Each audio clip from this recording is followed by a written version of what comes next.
Okay, Mr. Mayor, you are live. Okay, thank you. And I'd like to welcome everyone to the 111th meeting of the 7th Council of Municipality of South Dundas on Monday, January the 24th of 2022. We shall officially call this meeting to order, but I will tell those in the audience that council has already participated in a closed session prior to this meeting. So once again, call this meeting to order and ask Madam Clerk for a roll call, please. Sure. Thank you, Mayor Byvelds. Mayor Byvelds. Here. Deputy Mayor Gardner. Here. Councillor Lewis. Here. Councillor Mellon. Here. Councillor Wells. Here. CAO Garrity. Here. Acting Treasurer McDonald.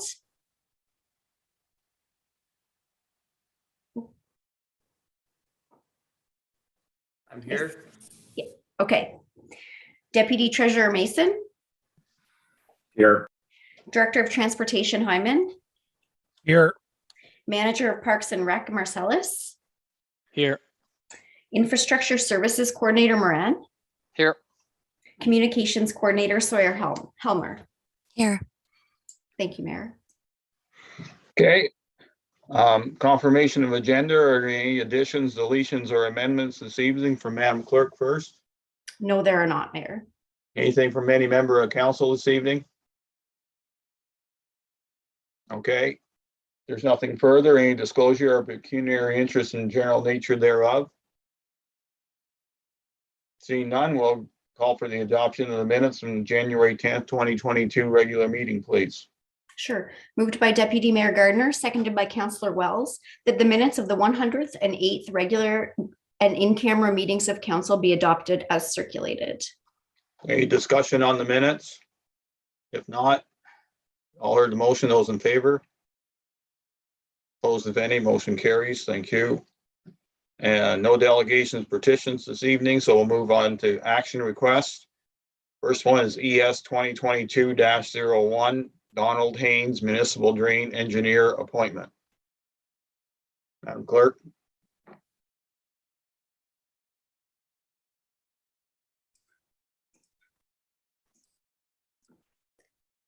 Sorry, Mayor. Moved by Councillor Mellon, seconded by Councillor Lewis, that Monica Shade, VP of Engineering and Sales of Shade Group Incorporated, be appointed by resolution as the engineer to prepare a new assessment schedule for the Donald Haynes Municipal Drain under Section 76 of the Drainage Act. Thank you. Justin, please.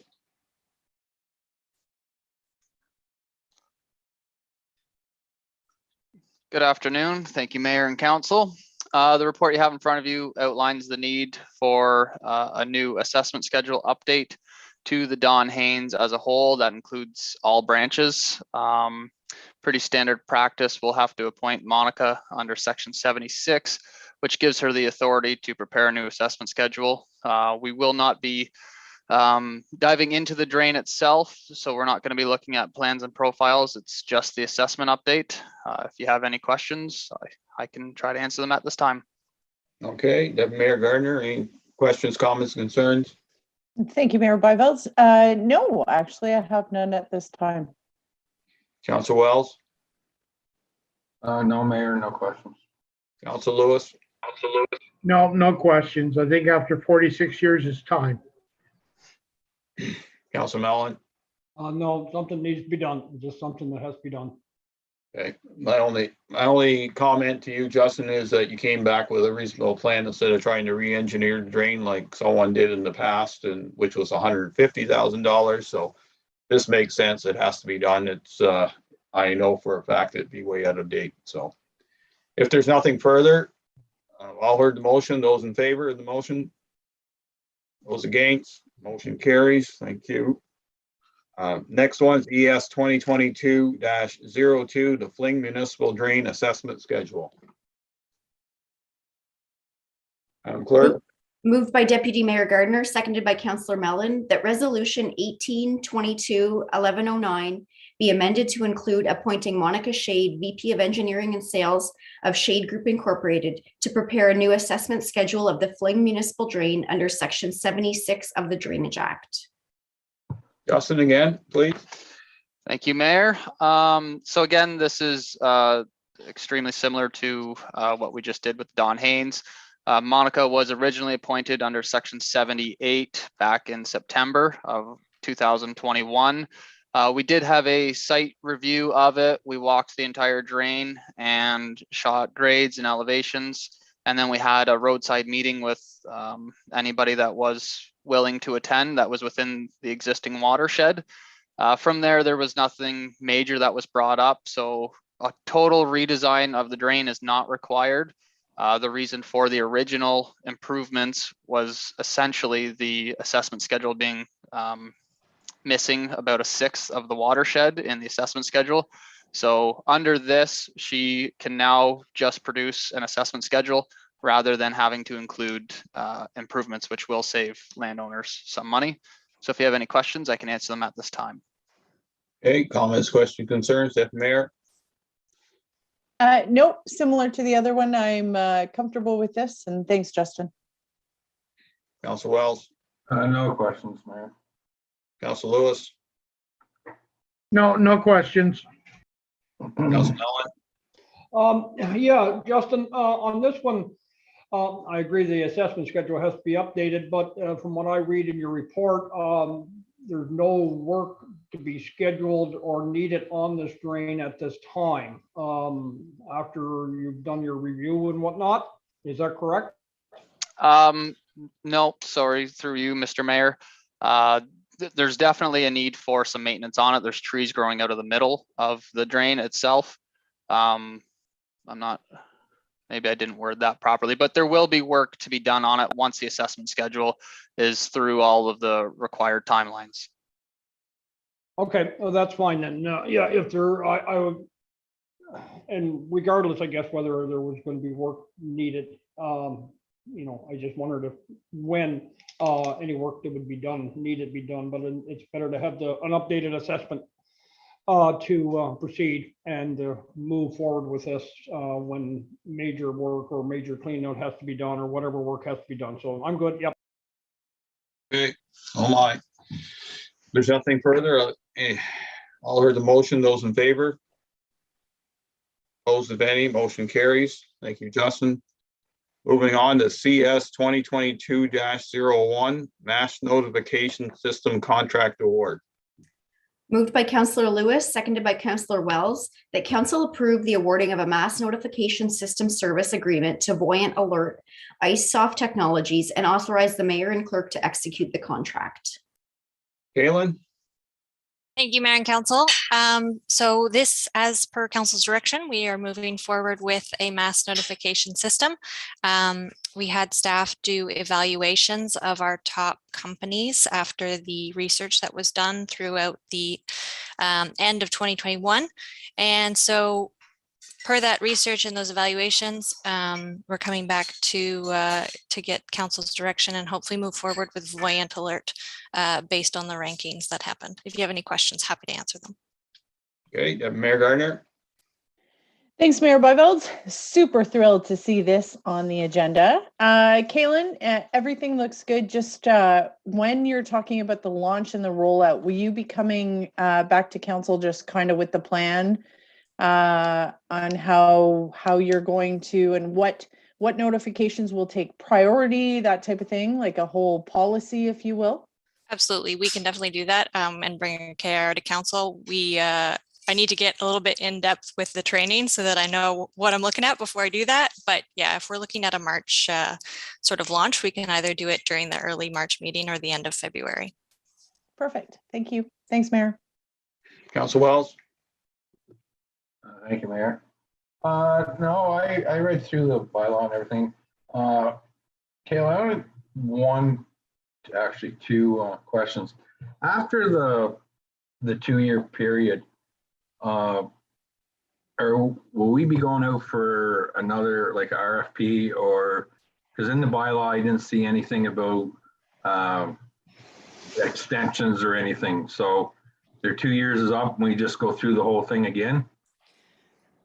Through you, Mr. Mayor, as per their agreement, no, we don't have to go through anything again. It's just the 2 years is the guaranteed price but we don't expect much changes after 2 years anyway.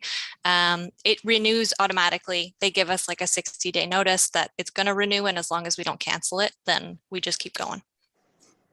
And that's what we would want, to stay with the same company so that we wouldn't have to do signups all over again. Unless the company is not doing their job. But yeah. Wait, other than that, Mayor, no. Council Lewis? No, I think we had a very lengthy discussion on this. And I'm like the deputy mayor, I'm glad to see it on this agenda. So let's move on. Thank you. Council Mellon? Giddy up and go. I'll echo Deputy Mayor Gardner's sentiments for this. It's something that we could actually use last week during the snowstorm, so I'm looking forward to its implementation. Question I do have though, and I'm probably skipping ahead here. So we have our base fee of $4,500 a year. Are there any extras that you foresee that it's going to cost us?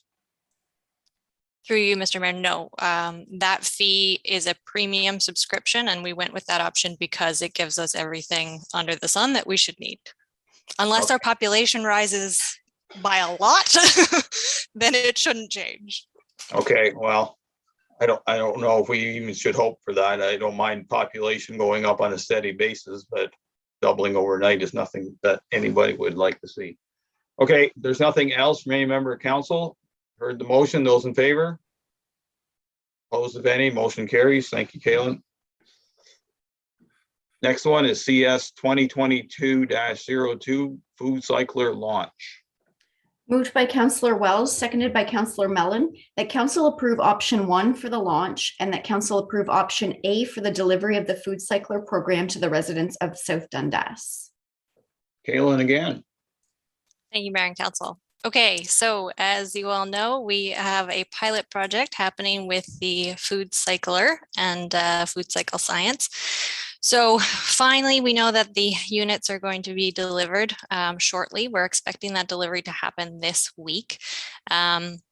So it's been a bit of a wait because of the floods in BC for deliveries, because they were coming from out in Vancouver, and we didn't want to launch anything without knowing that they were going to be here, because we didn't want to make people wait for a long time after they've paid for them and then have to wait weeks or months to actually get their food cycler. So we are finally at the stage where we can launch this program, which is very exciting. What we're here today for is we'd like council's direction on both the launch and the delivery of the project. We've got 2 options for each of how council would like to move forward with this. So option 1 for the launch is the first 100 people to sign up, which would be calling into the office and confirming their interest. We would award it to them. We'd have a wait list of about 25 to 50 people, just in case we had any issues with somebody not paying or somebody dropping out of the program or not confirming, because they have to do the 12 weeks of tracking and the survey at the end of it in order to be part of the pilot project and get the discount on the unit. So this option we feel would be easiest for both the residents and staff, because it just is a one-stop shop kind of deal rather than a lot of communication back and forth, which can kind of get messy sometimes. So that's where our recommendation is lying for the launch. There is the other option of doing a lottery system. This would be where we would have about 1.5 weeks to 2 weeks of time, an open and a close date, where people would have to sign up either via an online form or by calling the office. In this option, we would use a randomly generated tool to pick 100 of the names of however many people signed up during that time. This gets a little bit more complicated because we would have to have that communication back and forth. They'd have to contact us, we'd have to contact them, they'd have to contact us. So it just makes it a little bit more complicated for our residents. And then basically the payment and agreement options, that is pretty standard no matter what we choose to move forward with. We will have to have the people who get the units pay beforehand and sign the agreements so that they confirm that they are going to do those 12 weeks of tracking and the survey. And then we've got 2 options for pickups. So option that we're recommending is 2 not full days, but 2 days where we have about 3 staff members at the Iroquois Civic Center doing sort of a drive-through system where residents would drive in, confirm their ID so that we can mark them off and get their paperwork sorted. And then they would drive around to the other side of the Civic Center and have the unit loaded into their car. This is a good option because it reduces any kind of contact. The public aren't having to come into a building or anything like that. So with the Omicron variant, there's less risk there. This option, so we're suggesting a Friday afternoon from 3:30 to 6:30, and then the day on the Saturday morning from 8:30 a.m. to 12:30. We're hoping that this will give people enough time to be out of work and come and pick it up, but we wouldn't have set times, so we would just kind of be open within those times. Finally, the option B for delivery. This was based off of something that we found out of Edwardsburg and Cardinal. They are having their actual council members be doing the delivery. This is just sort of an option in case you want to consider it, but we are recommending option A because of B. Just think it's easy for residents to come through the drive-through. So if you have any questions, happy to answer them. And yeah. Okay, thank you, Kaylin. I know this is one of Deputy Mayor Gardner's. This is number 1 of the number 2 slot tonight. So go ahead. Thanks, Mayor. Actually, I've was lucky enough to participate in the pilot test drive, and my family, huge fans of the food cycler. It does eat up bones, and I'm now, instead of filling up the compost bucket with the stuff to take out to the compost pile, I'm now putting the stuff into the food cycler, and the compost bucket now has all this great stuff to use in my gardens and house plants and all that fun stuff. So yes, Mayor, I am a fan. I'm good with option 1 and A, with the caveat that if you did need someone to volunteer if staff is sick or something like that, for the pickup, I would volunteer to assist with that, as I'm sure everybody else would. I think it's fabulous. I wasn't a fan when I saw the lottery option because I think first come, first serve. I've had a small but fierce group of people that have been sending me messages on a regular basis asking me when this is going to happen. So if they lost the lottery, I just don't know, that wouldn't be good. So yep. Absolutely thrilled with this, and I think it's interesting to see technology in use, and it's a great product. Wish it was a little bigger for a bigger family, but yeah, it's fabulous. Thanks, Kaylin. Councilor Wells. Thank you, Mayor. No, I'm in agreement with option 1 and option A. Other than that, I really don't. Now, can staff or anyone participate in this program, or is it just for residents? Through you, Mr. Mayor, it is just for South Dundas residents. Okay, thank you. Councilor Lewis. No, I think the 2 options that you picked is fantastic. And I'll utter the words that the Deputy Mayor uttered. If you need somebody there, I'd be more than happy to give you a hand. Thank you. Councilor Mallon. No, I mean, I like, the first come, first serve. I think we'll need to examine this again, Mayor Byvelds, when, if option, if the first 100 really get picked up quick, but I'm excited for it. In option A, though, if on the 2 pickup days, by chance, if people that are on the list can't make it for whatever reason on the Friday or the Saturday, can they make arrangements to, instead of losing out on, being one of the first 100, can you make arrangements to accommodate somebody that's maybe away on holidays or out of the area? Or I don't think we want to go down a road of just don't work for me that morning because I don't want to get up. But if there's you know, extenuating circumstances that somebody couldn't come on the 25th or the 26th, could we accommodate to a limited degree those individuals? Through you, Mr. Mayor, yes, as you said, through a limited degree, we wouldn't want to go down a road of having everybody No. reschedule or anything like that, but extenuating circumstances can be worked around. I think they would need to show that, you know, they're away on vacation or holidays or something, you know, not just, you know, it doesn't work for me that time, but that would be the only thing. I agree with what you got in your report. Thank you very much. Hey, well, I will admit I'm not quite as enthusiastic as Deputy Mayor Gardner over this program, not to dismiss the machine. But I've been told the only machine that goes on our brand new counter is the coffee maker, and only because it's the easiest way to deal with it. But she says it works fine and dandy. I'm glad it is. And I'm happy that it's here, and I hope that the first 100 will be very happy with us, give us the information we need. And if there's more that want to do it, and maybe we'll go down that road when we have to. But I do agree with option one. The only caveat I would have had in there is you don't get it till the check's in the mail or check's on the desk. Because I believe, what's the cost? $150 plus tax, but it retails for $500. Yes, yeah, I knew we discounted it significantly. So $150 is reasonable, plus the HSC, of course. But it's good that you have a wait list, because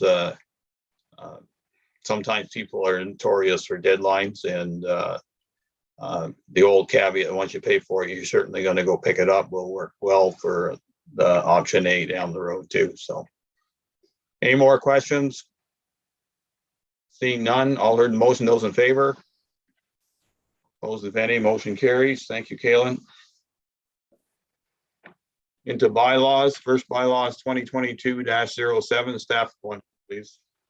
Moved by Councillor Wells, seconded by Councillor Lewis, that bylaw number 2022-07, being a bylaw to appoint an acting treasurer for the municipality of South Dundas, be read and passed in open council, signed and sealed. Go ahead, Leslie. So as you know, through the mayor, the treasurer's position became temporarily vacant in the fall of 2021 due to a parental leave. Since that time, the deputy treasurer has been fulfilling both roles with the support of the CAO. This bylaw formally appoints Mr. Lachlan McDonald to the position of acting treasurer for the duration of approximately 14 months. Okay, before council goes, I will once again welcome Lachlan to South Dundas. As I said at our budget meeting, he presented well at the SDG Summit, and for South Glengarry, I heard nothing bad from South Glengarry, and the reports I heard from South Glengarry was good. I do know that you come here on your own accord, and I'm glad that you're here to help us through this time, and I look forward to working with you along with Sean Mason as your deputy. Thank you, Mr. Mayor. I look forward to working with him and getting to asset management planning. That's my big to do. So we'll work through that, and you'll see a few reports on the matter. So look forward to it. Thank you. Okay, Deputy Mayor, comments, questions? Nope, I think we've all said it before. So welcome, Lachlan, and I'm good to go. Councilor Wells? Same with me. I have no questions. Just want to welcome Lachlan to the team. Thank you. Councilor Lewis? No, welcome aboard, Lachlan. It was nice to see your face today. Councilor Mellon? Yeah, no, hello, Lachlan. How are you? Good to have you here. Drive on. Okay. Seems like everybody's going to pass it, so you're good. All heard motion, those in favor? Opposed, if any, motion carries. Thank you. Next one, 2022-08, Civil Marriage Services. Moved by Deputy Mayor Gardner, seconded by Councillor Wells, that bylaw number 2022-08, being a bylaw to delegate authority to perform civil marriages, be read and passed in open council, signed and sealed. Go ahead, Leslie. So as you'll recall, in accordance with Bylaw 2010-76, the clerk has been authorized to perform civil marriage services for the municipality and can also delegate that authority to others. So based on the demand for service, the previous clerk had delegated proper authority to perform marriages to Sarah McMillan, the treasurer, and Brenda Brunt by way of resolution in July of 2021. So in keeping with the formality of the Marriage Act and given my recent appointment as municipal clerk, I would like to delegate that authority to Brenda Brunt by way of bylaw to perform civil marriage services for the municipality. Okay, comments, questions, concerns, Deputy Mayor? I have no issue with this, and I apologize. My internet seems unstable again tonight. So if I dart out, I will try to get back in. Okay, fair enough. We know how that works with young people at home. Councillor Wells, No, I have no issues, Mayor. Councillor Lewis, Brenda's all right with this, Leslie? Yes, she is, Councillor Lewis. Okay, I'm good too then. Councillor Mellon, Brenda's still here in a way, shape, or form of some sort. I'm good. well, I will say that I've seen her perform at marriage services, and she does an excellent job, and will do us well. There's no doubt about it. There's no more on this. All heard the motion. Those in favor? Opposed, if any, motion carries. Next one is 2022-09 mass notification system execution of contract. Moved by Councillor Mellon, seconded by Councillor Lewis, that bylaw number 2022-09 being a bylaw to execute an annual service contract with Voyant Alert by iSoft Technologies for a mass notification system for $4,500 plus HST annually be read and passed in open council, signed and sealed. Kaylin, anything further on this? No, Mr. Mayor, everything was in the report before that. Okay, any comments, questions, concerns, any further from council on this? Seeing none, all heard the motion. Those in favor? Opposed, if any, motion carries. Thank you. 2022-10 Historical Society lease agreement. Moved by Councillor Lewis, seconded by Councillor Mellon, that bylaw number 2022-10 being a bylaw to authorize execution of a lease agreement with the South Dundas Historical Society be read and passed in open council, signed and sealed. Shannon? Thank you, Mayor and Council. So as Council will recall, back in late 2021, the Historical Society came to Council with an update on their project for revitalizing the Forward House. At that time, it was directed to staff that we proceed with a lease agreement. Council will have in their package tonight a similar lease agreement that we've done with the Matilda Recreation for the old Brinston building. So if council has any questions, I'd be more than happy to answer. And as I indicated, it's a similar replica of what was done with the other group in Matilda. Okay, comments, questions, concerns, Deputy Mayor? Thanks, Mayor. I'm in support. I've been in support with this all along. My only issue with this, though, is at their presentation last year, we had the president and vice president, and I know things have changed. Did we circle back to make sure that the Historical Society still feels that they're in a position to move ahead with it? Go ahead, Shannon. Yep, through you, Mayor Byvold, Deputy Mayor Gardner. So yes, we do have an executed agreement in our hands right now from the president, which is Ann Presley, and the vice president, Donna Plant. Okay, thank you. Councilor Wells? Thank you, Mayor. No, I have no questions for this. All looks good. Councilor Lewis? No, if they're good with it, I'm good with it. Thank you. Councilor Mellon? Drive on. Okay, and I agree. I think it certainly reflects what we did in Brinston, and it gives the opportunity to this group to do what they feel they can do with that building. And I think we all hope that in the end, it'll work out well for them. If there's nothing further, all heard the motion. Those in favor? Opposed, if any, motion carries. Next bylaw is 2022-11, 2022 budget bylaw. Moved by Councillor Mellon, seconded by Deputy Mayor Gardner, that bylaw number 2022-11, being a bylaw to set the 2022 estimates of all sums required, be read and passed in open council, signed and sealed. Sean, welcome back. Thank you, Mr. Mayor.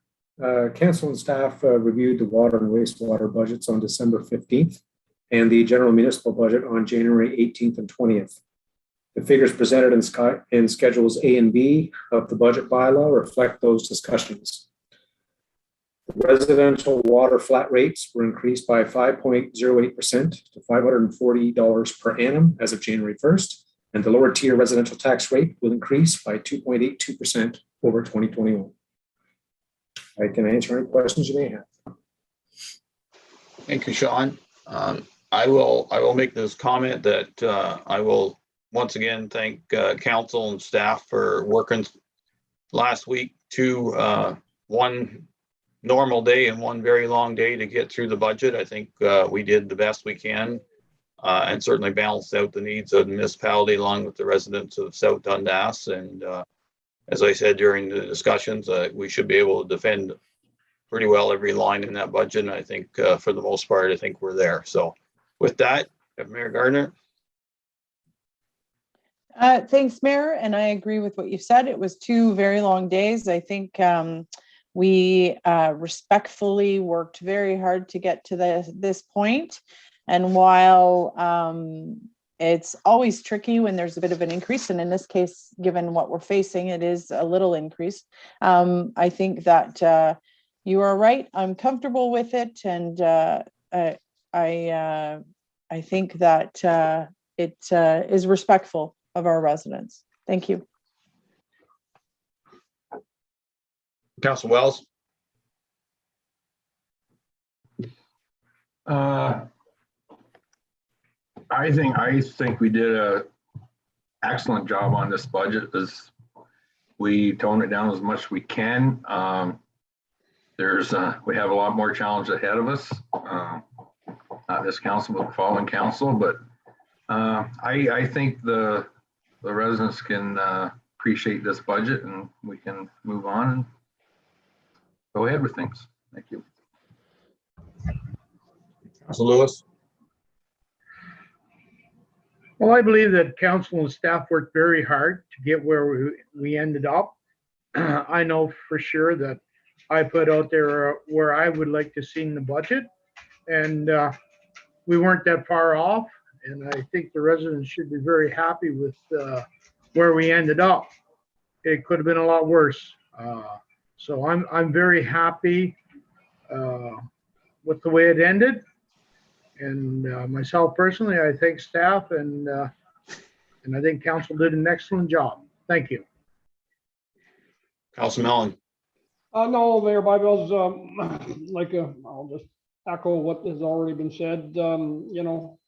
I did bring up the fact that we still need to, I think, work a little bit more in the coming months ahead of us to shore up our financial shortcomings in bridges and culverts and roads, but that'll be something that this council has not shrinked away from, and we'll continue to work towards making sure that it's a fair and equitable system for everybody, and that we have the resources in place, as this budget has provided us with resources to continue with the services we provide, and we still have some work ahead of us to shore up some issues that have been neglected over numerous years. And but I'm good with the budget. It's fair for everybody. Okay, and as Councilor Mellon alluded to, we did have a discussion about an infrastructure levy at the end of our budget, and it was left with staff to come back with some information on some of the ideas we had voiced at that time, including rates and where we get the money and how we would do things, and look at how that would all line up with our asset management plan now with Lachlan here, and knowing his thinking on asset management, and Taylor being downstairs, I think, or Tyler, I think. I do look forward to having that discussion again in the near future. And, you know, I'm not going to preconceive how we decide that day, but we do have some challenges in South Dundas when it comes to infrastructure, roads, bridges, and storm drains and everything else that comes along with it. And that's not even talking about the water and wastewater systems that we have.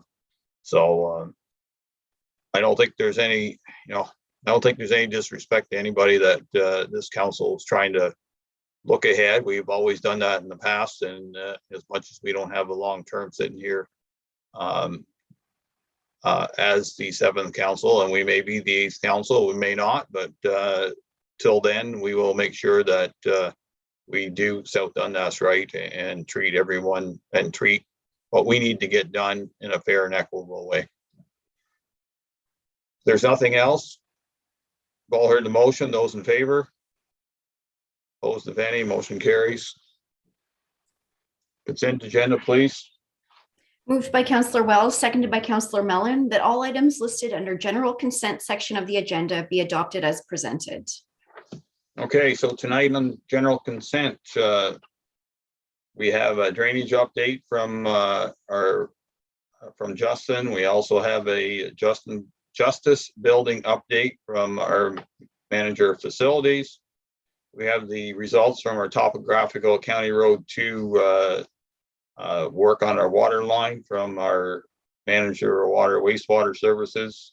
We have the monthly statistics from building and bylaw. We have an offer from South Nation Conservation concerning municipal stormwater management.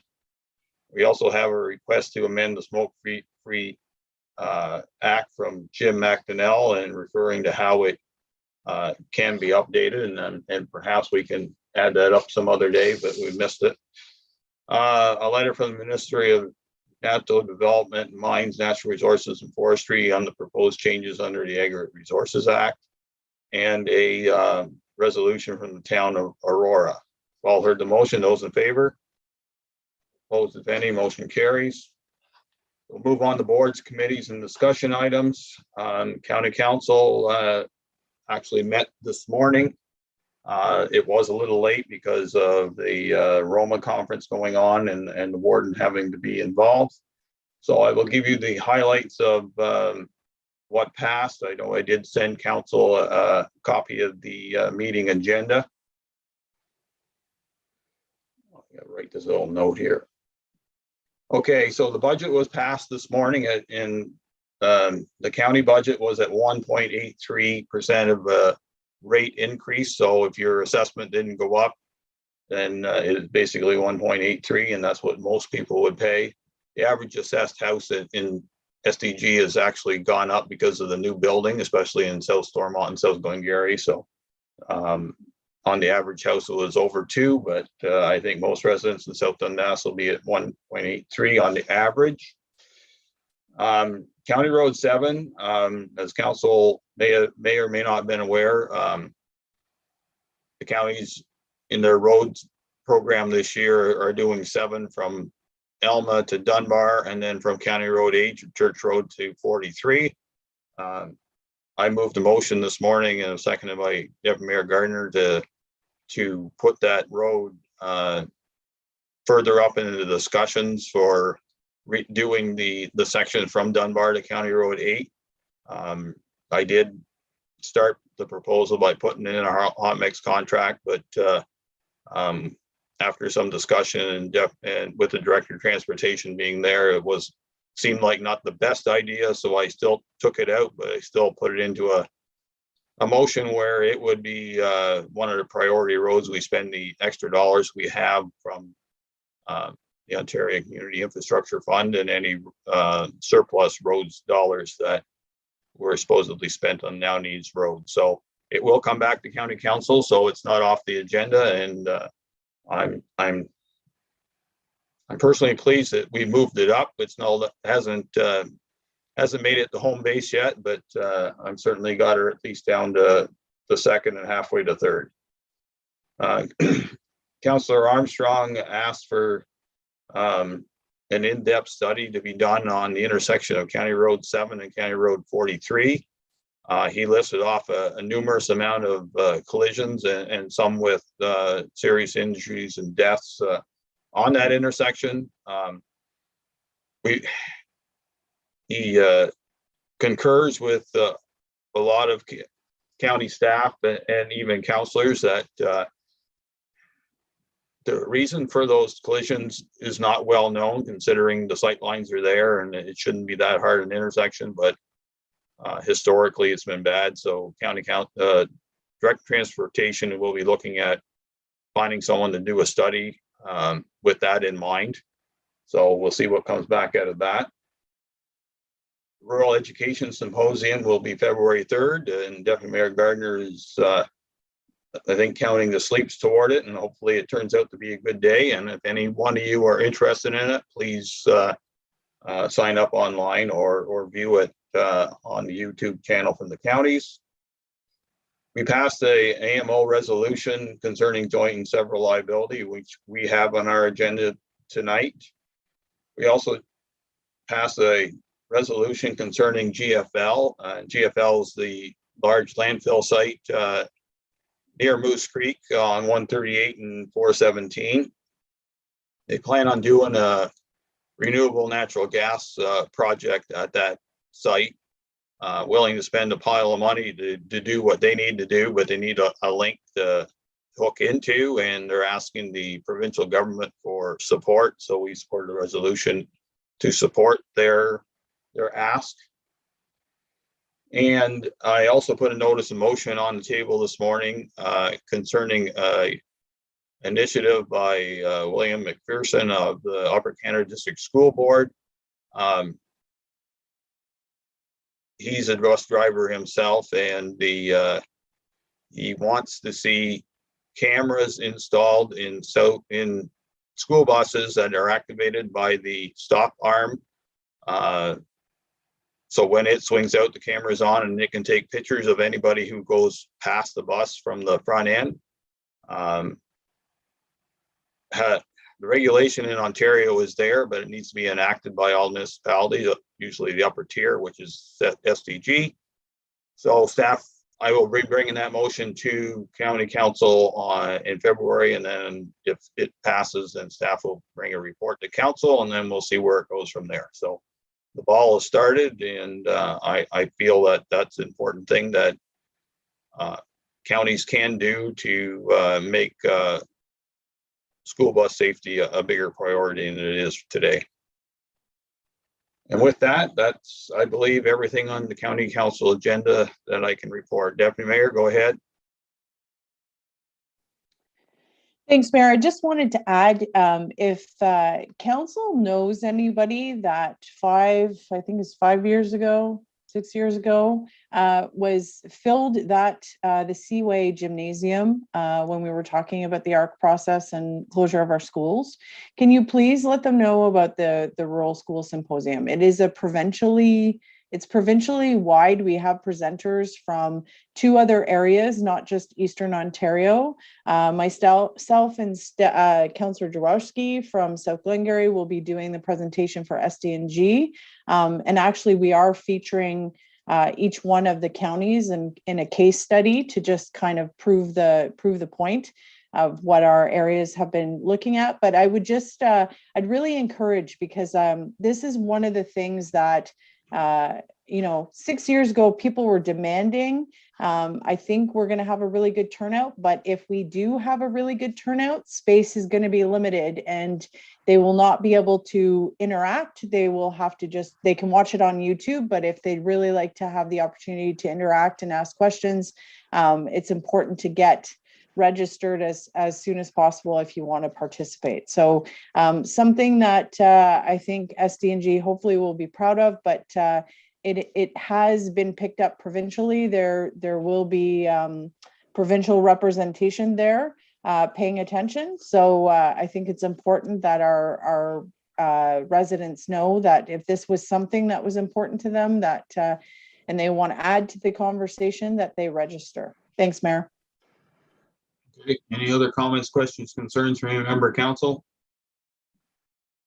Seeing none, thank you. We'll move on. Cemetery Board, Council Wells. No meeting, Mayor. There was no meeting in the Iroquois District Business Group, Morse Group BIA, No, no meeting. South Nation Conservation.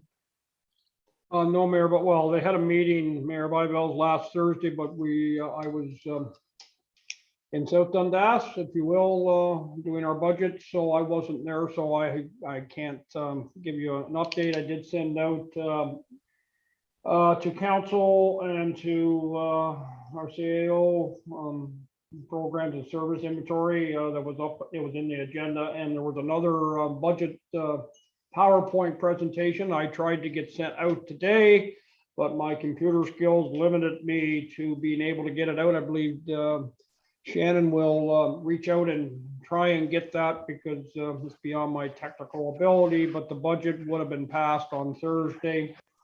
So the budget PowerPoint presentation sort of, sums up where and how and what things are being done. So they did move the AGM back. I seen, and then it was in the agenda. It's they moved it back to April because of I believe probably because of COVID, but I can't really comment because I wasn't there. But that's about it, Mayor Byveld. Okay. Morse Group Waterfront. And no meeting. Okay, the Iroquois Waterfront Committee is having a meeting on February 3rd. South Branch Community. Carmen House. No, no meeting. Dundas County Archives, no meeting. Tourism Advisory. Economic Development. No. Doctor Recruitment or Advisory. Yes.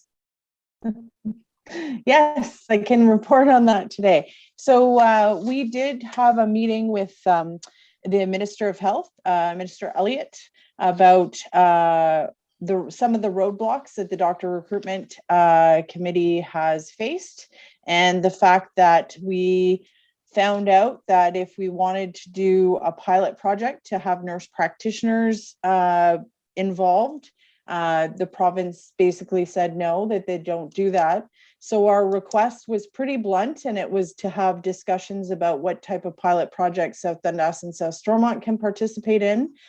We did get a commitment, actually, it was pretty interesting. There were numerous MPPs on that presentation and all their assistants. I think they outnumbered us, Councillor Lewis. When we looked around on the dots, it looked like more government than our committee. But we did get a commitment from Minister Tabello.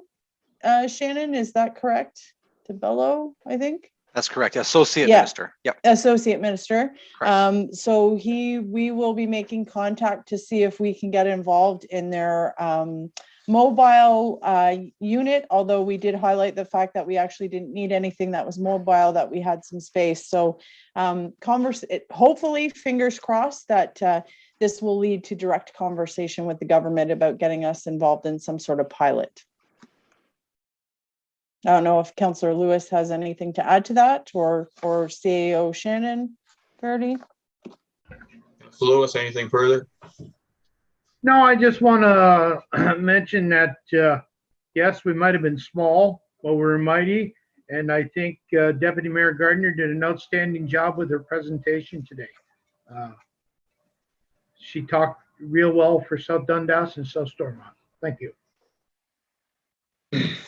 Anything further, CEO? Only thing I will add, Mayor, is that as per the Deputy Mayor, we will follow up with the Minister in the next few weeks to hopefully start a conversation of how we can deliver some sort of a pilot project to expand our medical services for our communities. Okay, sounds like you did a good job today, and I'm pleased to hear that. And I know it's pushing the ball uphill, but please continue on. I think it's important. Any comments, questions from the remaining councillors? Here's not.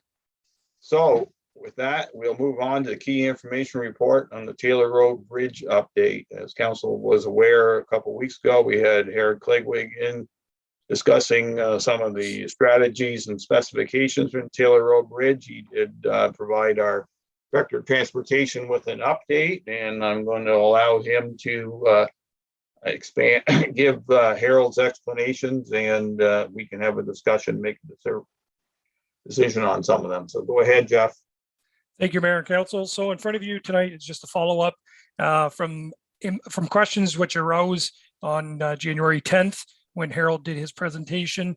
Some of the concerns looking for further information pertaining to the bridge deck width, a single versus a double single, and the overall length of the bridge. Harold did reply to myself and Shannon with his comments, as you'll find below, outlining the 10-80-10 bridge configuration. He believes that the 90-foot straight bridge should work instead of having the little bit of the approach, that 10-foot approach, before actually mounting on the bridge itself. He did look into the single. However, going with a 4.2 meter wide option, single is not in the works for that one, just because of the overall width. And the single, like I said, would only work in a 3.6 meter wide bridge, and we're looking at a 90-foot total length bridge. So that's where the double single would come into play. I can answer any questions which you may have at this time, and if not, I'll follow up with Harold again. Okay, so comments, questions, concerns, Deputy Mayor? So essentially, Jeff, nothing's changed. It's just clarification on his original presentation, correct? Through you, Mr. Mayor, that is correct. It was just Okay. a follow-up because I know questions did arise. Where council was very adamant that we don't need the Cadillac version, but we want something that's going to sustain for years to come. Unfortunately, the single is not going to work for us just because of the overall width. So we're going to get a good bridge. Again, it won't be the Cadillac version, but it will definitely last us for a long period of time. Yeah. Okay. Yeah, I didn't take what he had presented as the Cadillac version. So, okay. Yeah, I'm good with this. I just wanted to clarify because I did see I'm not a bridge expert and saw a lot of things. So thanks, Jeff. Councilor Wells.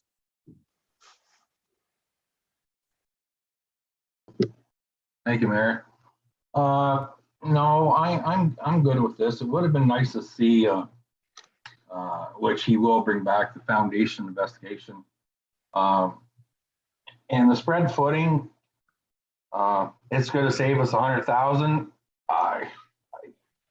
I'm still not ruling out the two piers either with the approach. I personally myself, I think that will be cheaper, but again, I don't build bridges, so. And as far as sticking with the 4.2, that's basically what we had before, a little narrower, not much. So I'm good with that, and looking forward to hear from Harold with his as we move on with this. Thank you. Councilor Lewis. No, I have no questions or concerns. I think Harold is a pretty straight shooter, and I'm going to go by his recommendations. Thank you. Councilor Mellon. Yeah, on number one, I agree. $100,000 savings. Go with a 90-foot, one single 90-foot. The savings is there. Number three, obviously, I wasn't a real fan of the single just for a safety issue, and it won't work anything over 3.6. On number two, the current bridge width right now, and I haven't got those numbers in front of me, Jeff, I think is 4.7. Is that? You're correct. Yep. Yeah, it's in that 4.6, 4.7 width. Yes. Currently, yeah. I was advocating for at least that width again.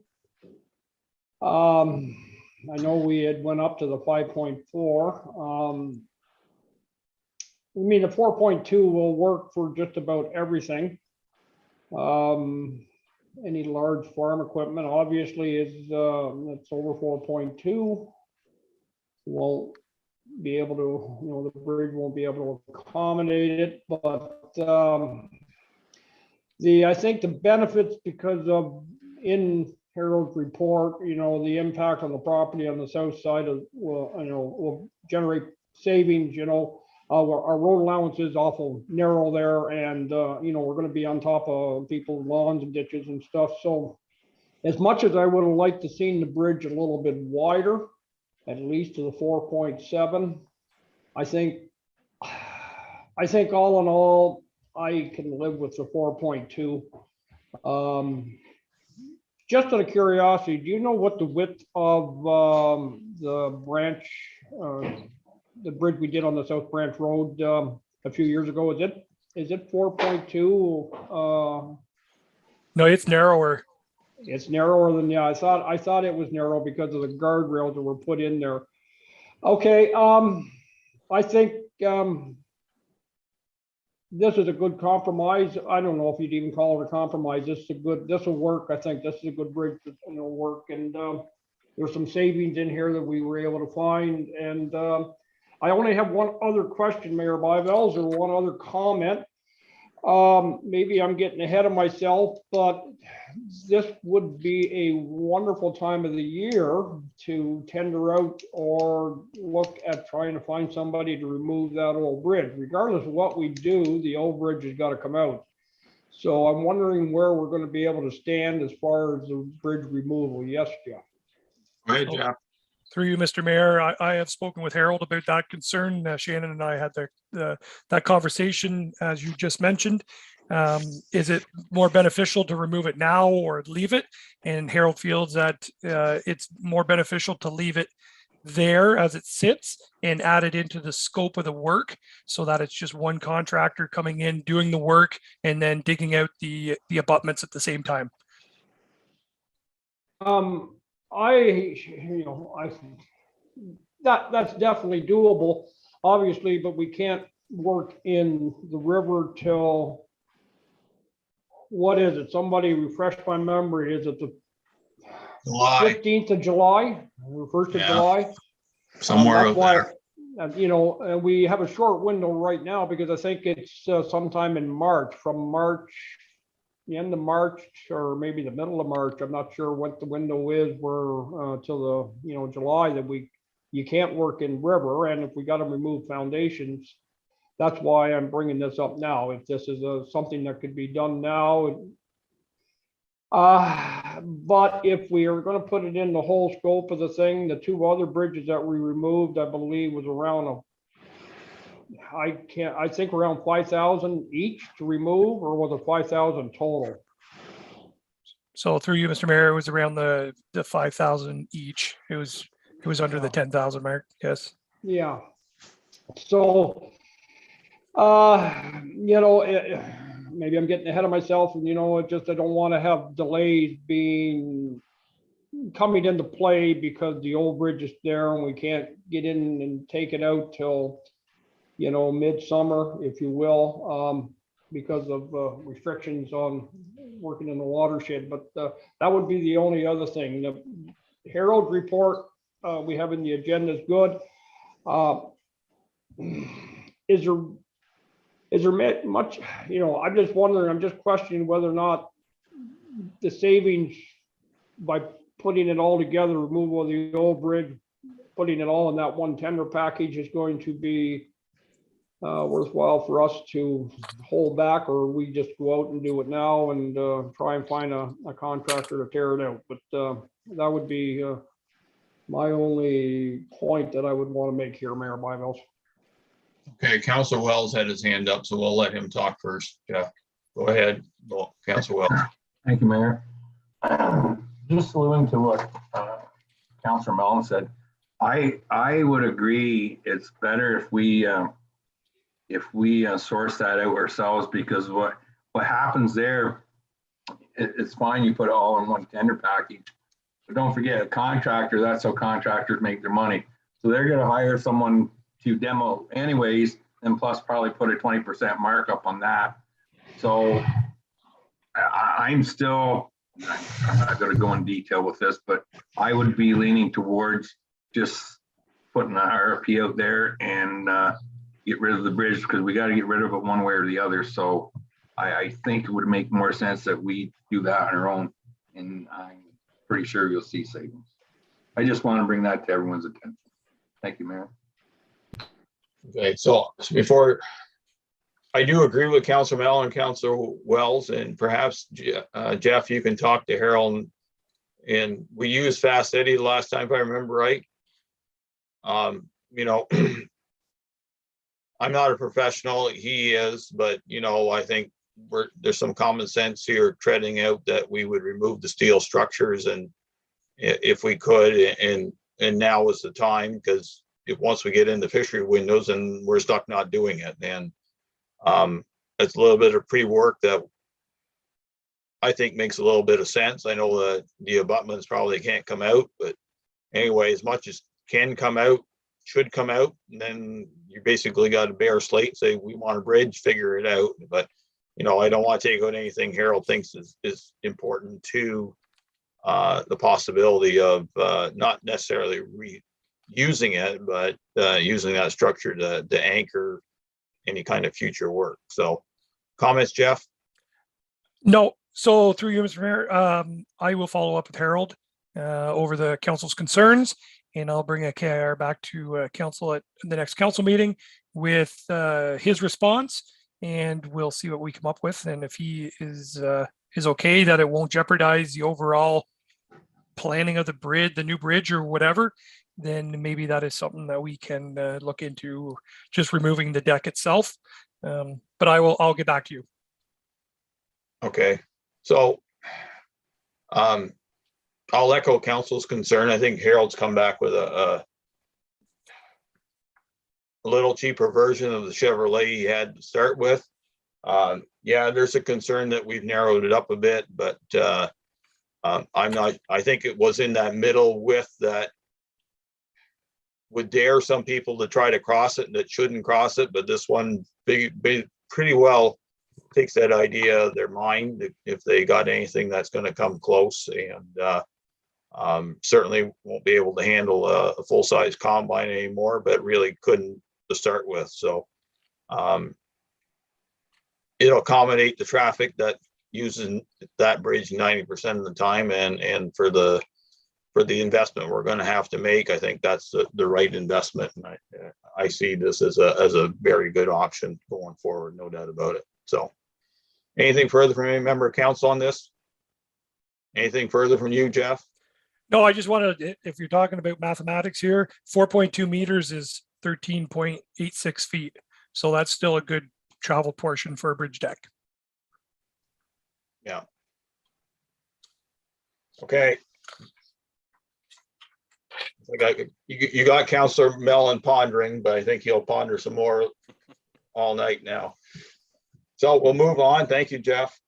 The next key information report is the OPG lease agreement concerning the Iroquois Marina.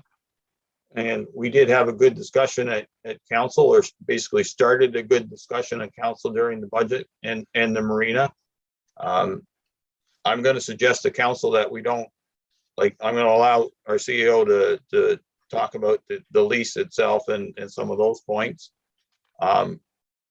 After that, my request to council is not make a decision on the lease tonight, but if there's any questions that you'd like staff to look into before we have an upcoming committee of the whole or the next council meeting discussion on where we're going to go with the marina as options, and then we'll go from there. So Shannon, you go ahead, and then we'll see where this goes. Perfect. We're not late, so we could have a decent enough discussion, but not sure we have enough information to make all decisions tonight. Thank you, Mayor and Council. So actually, yeah, this we received this lease from OPG actually the day after we had discussions on January 18th at our budget. So they've actually done a revamp of the agreement. One of the things I will note to Council is they have increased our insurance requirements. From the last agreement was $5 million up to $10 million, which will be a cost difference that the municipality will have to incur to abide by the insurance. The other addition too is under section 2C of the agreement. It does have a clause for the municipality if either party wants to terminate the agreement 3 months prior in writing will terminate the agreement between both parties. So as council did recall during our budget discussions, we had a great discussion on the plan as far as the operating the marina for 2022, as well as some other discussions in regards to looking at possibly as a management and operations from a third party moving forward. So wanted to bring it just to council's information tonight. As the mayor indicated, we're not looking to pass it tonight. It's more of a start a conversation and look at moving forward to bring some more information back to council. Okay. I have some stuff written down, but I'll go to council first, Deputy Mayor. Thanks, Mayor. Shannon, do we, that $10 million, I guess when we have our further discussion, you'll be able to provide what the difference is in that jump. And also the 3 months, if we got out of it, I skimmed over this, but buildings that are built there, if we were to get out of it, does it speak to what section is that? Sorry. Yeah, so the termination is 2. Okay. C. I know in the other agreement, I believe it's the same thing here, is that if we did terminate the agreement, we would have a certain period of time to remove all structures from the property. If they weren't removed after that time, then OPG would have the right to remove at their will. Okay. All right. So we wouldn't be forced to remove, like we could remove them, but we don't have to remove them. No, it would be at their, if we do not, then they would basically come in and take whatever is Bulldoze it. remaining. Yeah. Okay. All right. That was my only question, Mayor. Thank you. Council Wells. Thank you, Mayor. Yeah, I got like 2 or 3 pages here. But I'll wait till we have a committee of whole or whatever. And just to go to what Deputy Mayor was saying about removal, if you go to licensing confidence, 6K and 6N states, any improvement, which is not just buildings, we're talking all hydro, little buildings, docks, anything pertaining to that whole thing has to be moved on our cost, just to let everyone know. That means everything that was put there, that little building, all where everyone plugs in for their boats and everything, all has to come out at our cost. So I just want to make sure everyone's aware of that.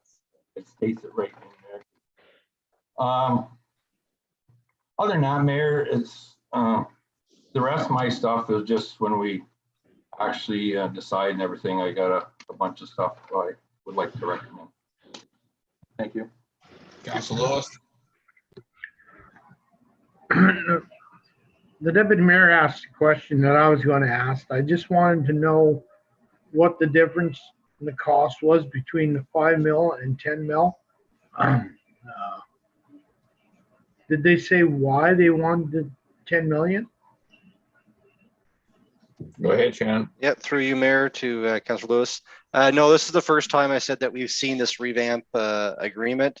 I believe in talking with Vicky from OPG, it's just the cost of doing business now that they've increased the insurance requirements to protect their own risk and liability. Okay, thank you. No more questions. Councilor Allen. Yeah, thank you, Mayor Bylaw. I read the agreement over, and like I said before, you can only read these things if you're a lawyer. You get the best of you can out of it.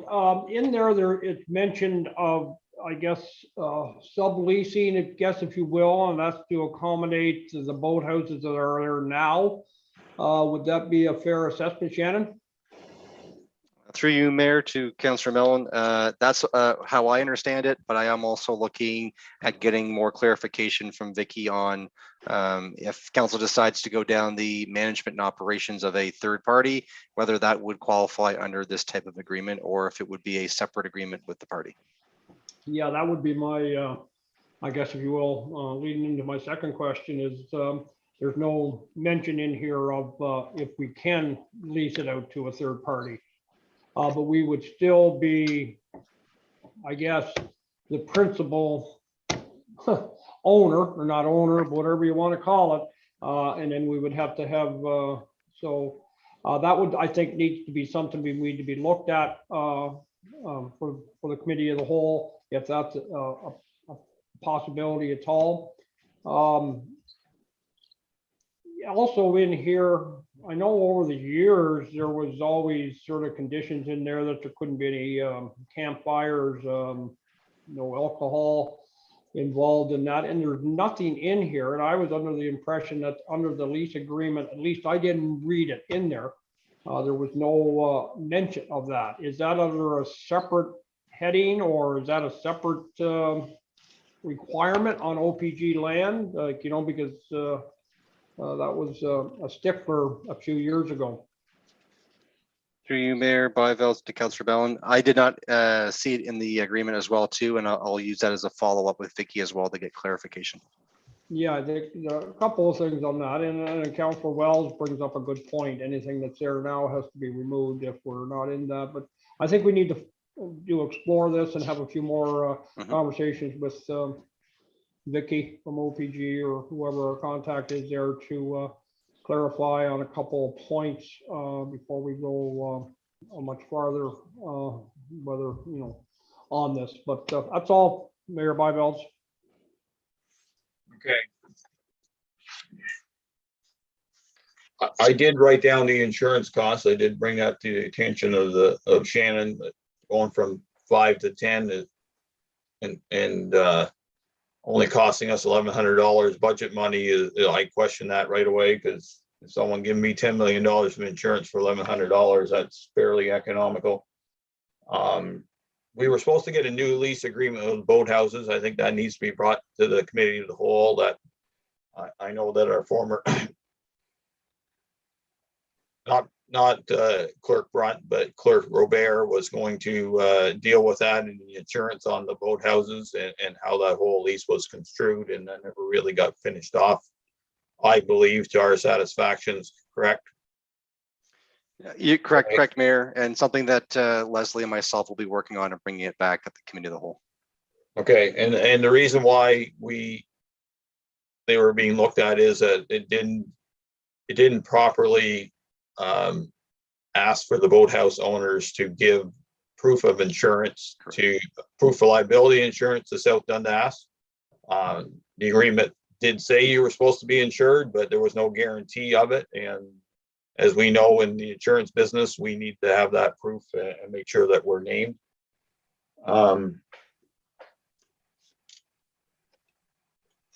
Yeah, and that was the thing, is I think we had a good, wouldn't call it discussion. We made some points of view. We all make points of view about how the marina's been run in the last number of years. And I don't even need to talk about the boathouses, because I will say this, it kind of reminds me of that biblical place where they were all a bunch of bad people, and Abraham asked for forgiveness for every one of them, right down to the last one. And I know there's some really good boathouse owners there, but there's a bunch of sour grapes in there that are causing some issues. And I'm not sure we're here to fix them, because I don't want to be the referee in between all that. But in theory, I will say this, that whole marina, the old lock system, and if the boathouses are done right, that whole area could be spectacular.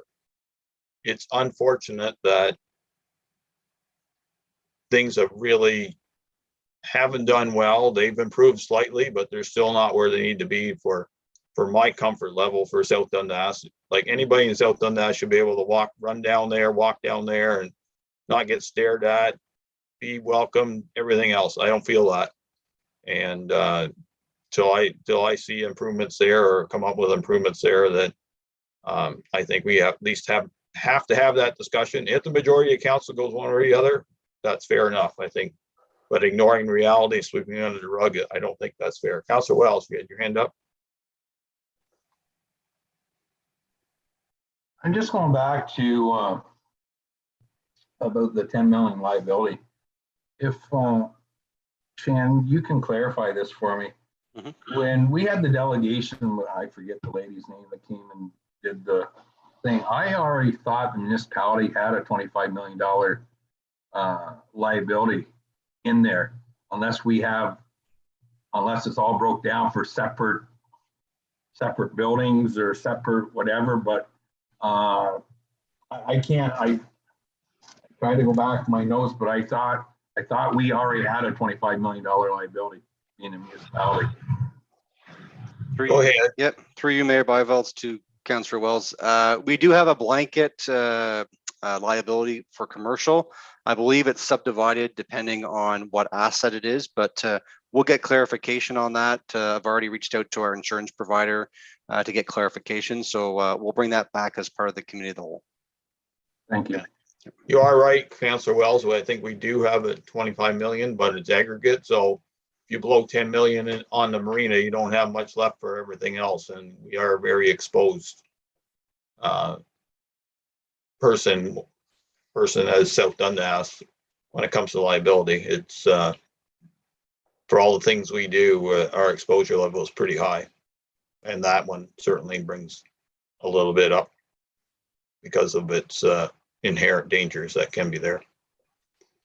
Okay, if there's anything else, Shannon, then so I'm going to be asking the clerk, we now have a kind of a list for committee of the whole. I know we haven't had one for a while, and I know some councillors will want to go away, so we're going to have to figure this one out and get a few meetings in. And I assume that during the winter we can do some daytime meetings and at least the morning and do something like that, if that's amicable to council.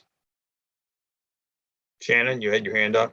Yeah, thank you, Mayor. So I would look at, if we can, is having a committee of the whole in the next few weeks to deal with the lease agreement. And I said we'll bring back all the answers to the questions that council have, just because this agreement expired December 31st of 2021. So right now we don't have a new agreement executed at this time. Some of us that won't bother. Yeah, I know. We will get done. We need to get it done. So, but as I said, we'll have the clerk and CEO reach out and with some dates and that we can kind of all live with, and hopefully we can come up with something.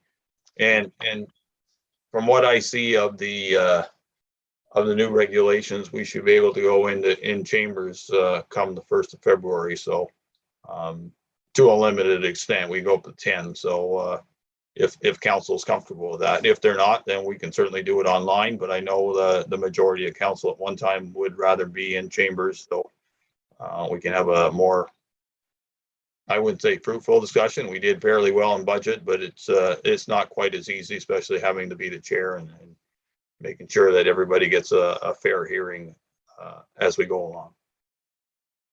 Any further comments from council on any of that?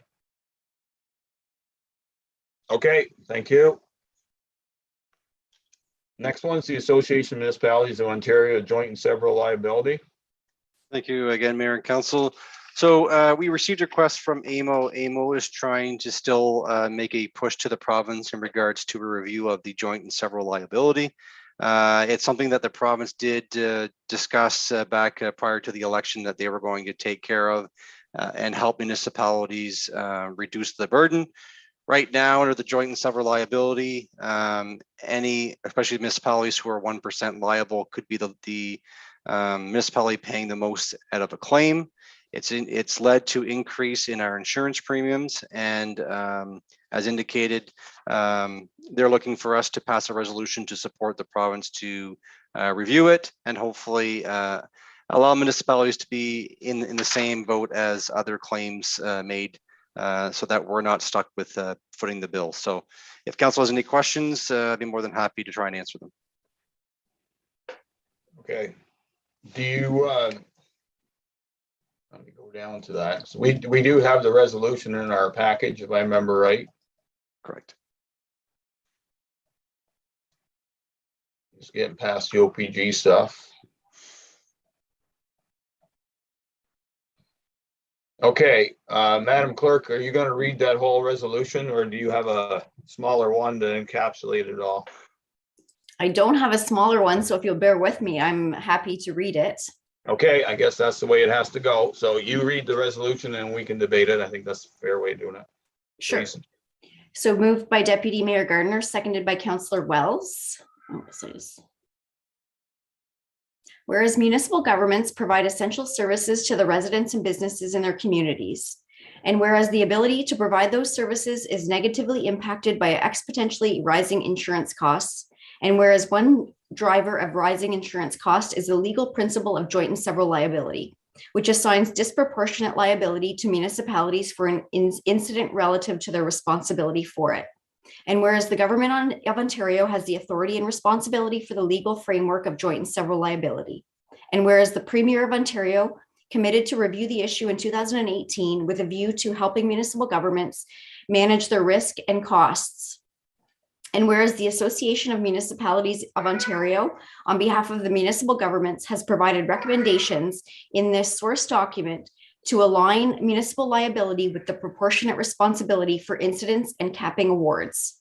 Now, therefore, be it resolved that the municipality of South Dundas does hereby support AMO's recommendations.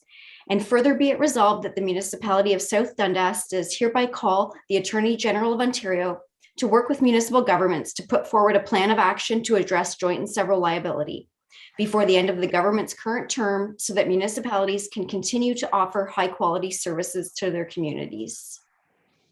Okay, thank you. And just to remind council that County Council did pass this resolution today at their meeting. So Deputy Mayor, comments, questions, concerns? No, absolutely support this. In my short term sitting around this table, the L word has been an absolute roadblock to doing things. Anytime somebody mentions liability and, oh, we can't do this because of that and blah, blah, blah. It's definitely rightfully or wrongly, I feel it's blown out of proportion to the point where it's freezing us with the cost and what'll happen. So I definitely support this. Councilor Wells? Thank you, Mary. No, I have no questions. I fully support this. Councilor Lewis? No, excuse me. No, I believe that we should support this because things do have to change. Thank you. Councilor Mallon? I not only do I support this, but I would also encourage us to maybe in the very near future take up that call to action on the CN rail and drainage issues. We do have some issues in our municipality with drainage along railroads and inadequate drainage. So, but I support the resolution here tonight, Mayor, be put forward. And I would ask that maybe we consider also the CN rail and drainage call to action. Okay, perhaps we'll put that in the consent agenda and you can pull it out next time. That'd be fair. Okay. And concerning the resolution, yeah, fully support it. We just talked about insurance on our potential marina and boathouse area. It doesn't matter where we go. Yes, you got to have it. Yes, it has to cover people who are rightfully need to be covered, but it has to be reasonable and legit and sensible to us and those who are involved. And it does not right now. If there's nothing further, all heard the motion. Those in favor? Opposed, if any, motion carries. Thank you. No notices of motion tonight, Madam Clerk. No, there are not, Mr. Mayor. Okay, the ratification bylaw, please. Moved by Councillor Mellon, seconded by Councillor Lewis, that bylaw number 2022-12, being a bylaw to adopt, confirm, and ratify matters dealt with by resolution, be read and passed in open council, signed and sealed. All heard the motion. Those in favor? Opposed, if any, motion carries. Before I ask the clerk to read our next motion, which is the adjournment motion, I'd like to thank council for their work this evening. I'd like to thank all staff for their reports and participating in our council meeting. And I'd like to thank the audience for watching South Dundas Democracy in Action. Madam Clerk? Sure. Moved by Councillor Wells, seconded by Deputy Mayor Gardner, that council now adjourn to meet again at the call of the chair. All heard the motion. Those in favor?